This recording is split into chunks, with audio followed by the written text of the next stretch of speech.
वीरांगना, इस शब्द मात्र में इतनी ऊर्जा है कि हिमालय को भी अपने आगे झुकाने का मादा रखती हैं। जब एक सैनिक सरहद पर पूरे देश की रक्षा के लिए अपने प्राणों की आहुति दे देते हैं तो उनके पीछे उनके परिवार को संभालने की जिम्मेदारी इन वीर माताओं और बहनों की होती है।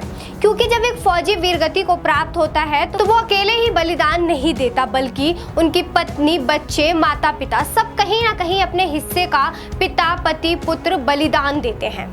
सैनिक के बलिदान के बाद इन सबको संभालने की जिम्मेदारी शहीदों की वीरांगनाओं के कंधे पर आ जाती है। आज हम आपको ऐसी ही कुछ वीर नारियों के बारे में बताने जा रहे हैं जिन्होंने अपना सुहाग देश को समर्पित कर दिया और अब खुद भी देश सेवा का जज्बा लिए निकल पड़ी हैं अपने बहादुर जाबाज पतियों के नक्शे कदम पर। इन वीरांगनाओं में सबसे पहले नाम आता है लांस नायक दीपक सिंह की पत्नी रेखा सिंह का। 15 जून 2020 को गलवान घाटी में लांस नायक दीपक सिंह चीनी सैनिकों के साथ झड़प में शहीद हो गए। उनकी शादी को तब महज 15 महीने ही हुए थे। शहीद जवान की पत्नी रेखा पूरी तरह टूट चुकी थी, लेकिन उन्होंने हिम्मत नहीं हारी और सेना में जाने का लक्ष्य बनाया और वो उसमें कामयाब भी हुई। भारतीय सेना में लेफ्टिनेंट के पद पर उनका सिलेक्शन हो गया। इसके बाद नाम आता है मेजर विभूति शंकर डोडियाल की पत्नी निकिता कौल का, जो अपनी शादी की पहली सालगिरह भी नहीं मना पाई। शादी की पहली सालगिरह को मात्र 2 महीने ही बचे थे कि पति की शहादत की खबर आ गई।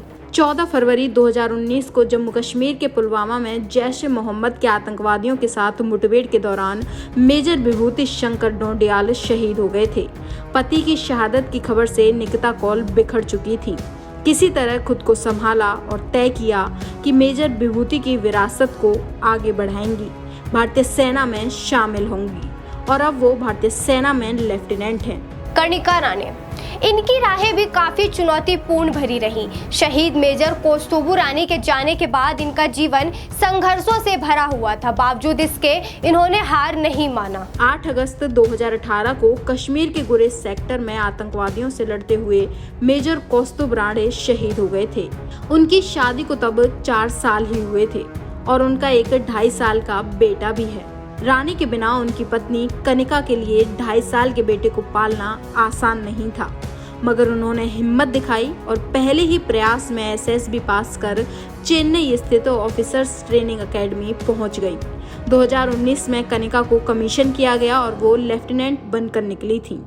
ऐसे ही कई वीरांगना हैं जिनका जिक्र हम इस वीडियो में नहीं कर पाए, लेकिन इन बहादुर महिलाओं को, इन वीरांगनाओं को शिवालिक जर्नल सैल्यूट करता है।